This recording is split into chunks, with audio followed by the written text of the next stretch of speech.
Bismillahirrahmanirrahim. Assalamualaikum warahmatullahi wabarakatuh. Alhamdulillahilladzi hadana lihada wa ma kunna linahtadiya laula an hadana Allah. Wassalatu wassalamu ala Rasulillah wa Muhammad ibn Abdullah wa ala alihi wa sahbihi wa mawala. La haula wa la quwwata illa billah. Amma ba'du. Hadirin rahimakumullah. Alhamdulillah, segala puja dan puji kembali kehadirat Allah Subhanahu wa taala. Ya, alhamdulillah pada kesempatan ini kita semua masih diberikan nikmat dan hidayahnya oleh Allah Subhanahu wa taala sehingga kita semua masih bisa menjalankan aktivitas kita, keseharian kita. Itu semua berkat nikmat dari Allah Subhanahu wa taala yang patut dan harus kita syukuri. Karena salah satu untuk menambahkan nikmat yang Allah berikan adalah kita harus bersyukur atas apa yang telah diberikan oleh Allah Subhanahu wa taala. Salawat dan salam semoga senantiasa terlimpah curahkan kepada baginda kita yakni Nabi besar Muhammad sallallahu alaihi wasallam. Hadirin kaum muslimin, alhamdulillah bentar lagi kita akan memasuki Idul Adha atau hari raya kurban, yang mana ini adalah merupakan sunatullah yang disyariatkan lewat Nabiullah Ibrahim alaihissalam. Ini suatu ibadah yang harus dilakukan oleh umat-umat muslim seluruh dunia yang memang adalah sebagai panutan dan contoh keteladanan apa yang telah diajarkan oleh baginda kita Nabiullah Ibrahim alaihissalam, dan juga telah disampaikan oleh baginda kita Nabi besar Muhammad sallallahu alaihi wasallam. Namun ibadah kurban ini adalah disyariatkan lewat wasilah keyakinan dan juga keimanan serta ketundukan dan kepatuhan Nabiullah Ibrahim alaihissalam.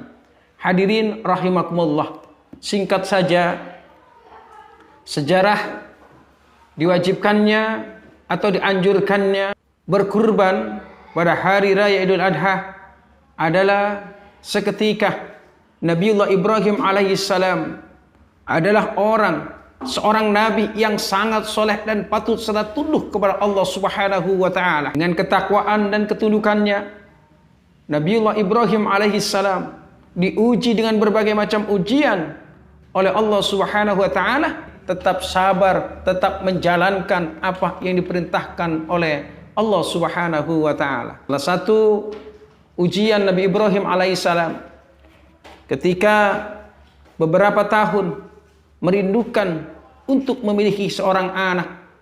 Beratus-ratus ribu tahun beliau merindukan seorang anak. Setelah pernikahannya dengan Siti Sarah, bertahun-tahun ia rindu ingin mempunyai anak. Nabi Ibrahim selalu meminta dalam doanya kepada Allah Subhanahu wa taala. Apa kata beliau? Rabbi habli minas solihin. Ya Allah, anugerahkan kami anak yang soleh. Selalu ia pancatkan Rabbi habli minas solihin, Rabbi habli minas solihin. Ya Allah, anugerahkan kami anak yang soleh. Namun seketika itu ia menikah lagi dengan Siti Hajar. Rupanya ia diberikan seorang anak yang bernama Ismail. Apa kata Allah? Innahu min ibadinal mu'minin. Sungguh dia termasuk hamba-hamba kami yang beriman. Akhirnya dengan kelamaan diberilah kabar gembira oleh Allah Subhanahu wa taala. Hal ini diabadikan oleh Allah Subhanahu wa taala dalam Quran As-Saffat, fabasyarnahu bigulamin halim, maka kami berikan kabar gembira kepadanya dengan kelahiran seorang anak yang sangat sabar yang diberi nama adalah Ismail. Namun tidak putus sampai di situ ujian Nabi Ibrahim. Setelah diberikan anak oleh Allah Subhanahu wa taala, datang lagi ujian. Apa ujiannya? Falamma balagu ma'ahu sa'ya qala ya bunayya inni ara fil manami anni adbahuka fangdur madza tara. Ketika anak itu usia balik, usia dewasa, mampu membantu orang tuanya, mampu membantu perjuangan orang tuanya, tapi Allah berkehendak lain dalam mimpinya lewat mimpi Nabi Ibrahim. Qala ya bunayya, wahai anakku, kata Nabi Ibrahim, ini arafil manam, sungguhnya aku lihatmu di dalam mimpi, anni adba'uka, aku disuruh oleh Allah Subhanahu wa taala untuk menyembelihmu, fangdur mata tara, wahai anakku, fangdur lihatlah, perhatikanlah bagaimana pendapatmu. Seorang ayah yang saleh dan anak yang saleh ketika diberikan perintah oleh Allah Subhanahu wa taala, keduanya berserah diri, berpasrah diri dan memusyawaratkan. Seorang ayah memberikan pertanyaan atau ingin memberikan masukan kepada anaknya, dan anak pun memberikan jawaban yang hebat. Apa kata anak? Qala ya abati, wahai ayah anda, if'al ma tu'maru satajudini insyaallah minasyabirin. Maka kata anak yang soleh, tidak mengelak, tidak mengkeh, kalau memang itu adalah perintah dari Tuhanmu, kata Nabi Ismail, laksanakan. Satajiduni insyaallah minasyabirin, insyaallah kita kelak akan menemui dan akan menjadi orang-orang yang sabar. Falamma aslama wa talahul jabin, maka ketika keduanya telah berserah diri dan dia Ibrahim membaringkan anaknya atas pelipisnya untuk melaksanakan perintah Allah. Ketika keduanya sudah berserah diri, Ismail sudah diikat, ditutup matanya, ingin dipotong oleh ayahandanya yang bernama Ibrahim, karena memang itu semua adalah perintah Allah, mereka laksanakan. Ismail berserah diri, Ibrahim berserah diri. Falamma aslama wa talahu lil jabin, maka seketika keduanya telah berserah diri dan dia Ibrahim membaringkan anaknya atas pelipisnya, artinya peso sudah sampai lehernya. Wa nadainahu ayya Ibrahim, lalu kami panggil dia, wahai Ibrahim, kata Allah, ya Ibrahim, qad sadaqta ru'ya innaka nazzil muhsinin, innaka nazzil muhsinin, sungguh engkau telah membenarkan mimpi itu, sungguh demikianlah kami memberikan balasan kepada orang-orang yang berbuat baik. Inna hadalahu balagul mubin, sungguhnya ini benar-benar suatu ujian yang sangat nyata. Fanadainahu bidzabhin adzim, kemudian Allah ganti sembelihan itu, Ismail itu, bidzabhin adzim, dengan sembelihan yang sangat agung, yang sangat besar, yang di dalam satu riwayat dikatakan itu adalah kambing kibas, yaitu kurbannya Habil dan Qabil, yang pada saat itu diterima adalah kurbannya Habil. Hadirin rahimakumullah. Jadi seketika Nabi Ismail alaihissalam hendak disembelih oleh ayahnya, karena itu perintah dari Allah, Allah berkehendak lain memanggil Ibrahim dan sambil mengutus malaikat Jibril untuk mengganti Ismail dengan seekor kambing kibas dari surga, dan itu merupakan adalah kambing atau kurbannya Habil pada saat itu. Hadirin rahimakumullah, dari kisah ini kita dapat mengambil pelajaran bahwa kita harus mampu mendidik anak-anak kita menjadi anak yang soleh, sebagaimana solehnya Ismail dan solehnya Ibrahim selaku bapaknya mengajarkan kepada anaknya untuk selalu berserah diri kepada Allah Subhanahu wa taala. Oleh karena itu, ketika Nabi Ismail alaihissalam maka hendak disembelih oleh Ibrahim, maka malaikat Jibril datang dengan membawa kambing kibas, sambil apa kata Jibril? Sambil mengucapkan takbir, Allahu akbar, Allahu akbar, Allahu akbar. Diberikan kepada Ibrahim. Ibrahim menerima dan mengatakan, Nabi Ibrahim mengatakan, la ilaha illallah, Allahu akbar. Diberikan kepada Ismail. Ismail berkata Allahu akbar walillahil hamd. Akhirnya bersama-sama mengucapkan takbir dengan 3 kali seraya memotong, sambil setelah itu memotong kambing kibas sebagai ganti atas penyembelihan Nabi Ismail, karena Ibrahim dan Ismail telah membenarkan bahwa mimpi itu adalah perintah dari Allah Subhanahu wa taala.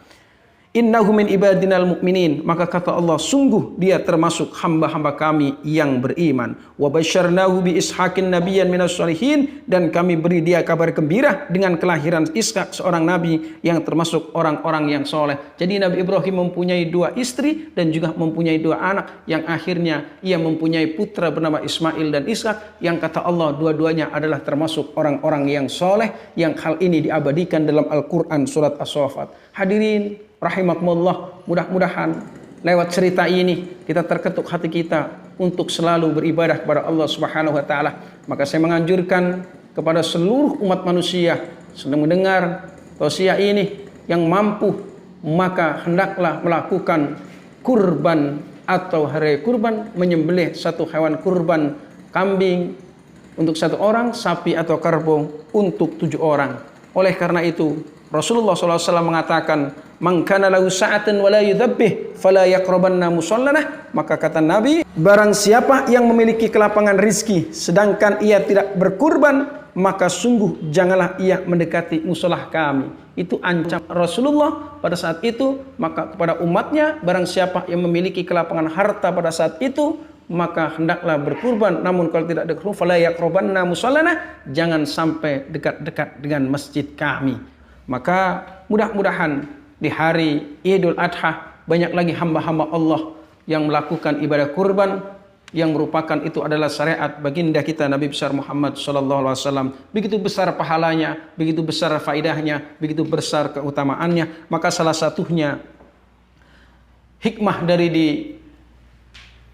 diadakannya Idul Adha ini, satu adalah untuk mendekatkan diri kita kepada Allah Subhanahu wa taala. Karena kurban itu adalah maknanya dekat, artinya taqarrubun ilallah, untuk mendekatkan diri kita kepada Allah Subhanahu wa taala. Dan salah satu sebagai simbolis untuk pemotongan hewan kurban itu adalah rasa untuk menundukkan sifat-sifat hayawaniyah, bahimiyah dan as-sabuiyah, yang itu sifat-sifat yang selalu menghantam yang ada dalam diri kita, yang selalu mengajak untuk selalu menuruti hawa nafsunya, hawa nafsu bahimia, untuk selalu berbuat maksiat, untuk selalu tidak taat kepada Allah. Maka dengan sembelihan kurban, menundukkan hewan kurban, mudah-mudahan sifat-sifat kebinatangan yang ada dalam diri kita dihilangkan oleh Allah Subhanahu wa taala, sehingga kita taat dan lebih taat lagi kepada Allah Subhanahu wa taala. Hadirin rahimakumullah, yang terakhir, kenapa Idul Adha? Orang Muslim memiliki 2 hari raya, yaitu Idul Fitri dan Idul Adha. Sejarah Idul Fitri begitu konon ceritanya dikatakan hari raya kecil, tapi nyatanya di kalangan kita adalah lebih besar dari Idul Adha. Sedangkan Idul Adha pada kalangan para nabi, para sahabat dikatakan hari raya Idul Adha itu adalah hari raya besar. Tapi pada kenyataannya di kalangan kita adalah sepi, biasa-biasa saja. Kenapa para nabi mengatakan hari raya Idul Fitri itu adalah hari raya kecil? Karena pada saat itu ia diperintahkan untuk berpuasa selama 1 bulan penuh. Ia tidak makan, itu sudah biasa. Bagi mereka tidak makan sudah biasa. Maka ketika ketemu Idul Fitri, hari raya pun mereka biasa-biasa saja.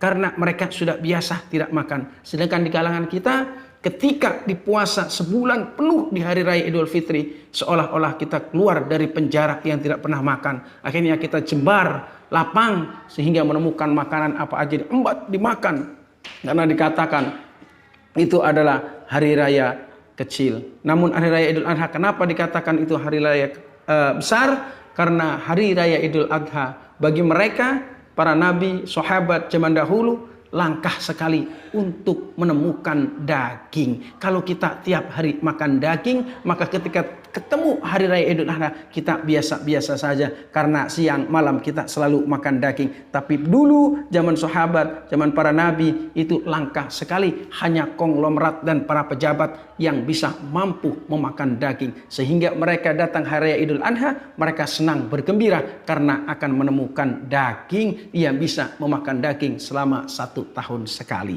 Oleh karena itu, yuk kita berbagi, yang mampu mari kita kurbankan semampu kita, keluarga kita, untuk berbagi sesama muslim yang tidak mampu ataupun yang kurang mampu di kalangan kita. Mari kita berbagi semampu kita, baik itu berupa makanan. Lebih-lebih di hari Idul Adha adalah penyembelihan hewan kurban itu, dan dagingnya ditasarufkan di jalan Allah dengan diberikan kepada fakir dan miskin, kaum du'afa, dan semua pun boleh daging kurban itu. Karena itu merupakan sunatullah, dan mudah-mudahan yang dimakan pun adalah menjadi ibadah bagi yang berkurban dan juga bagi yang memakan hewan kurban. Insya Allah itu saja yang dapat kami sampaikan. Kurang lebihnya mohon maaf. Billahi taufiq wal hidayah wa ridha wal inayah. Wassalamualaikum warahmatullahi wabarakatuh.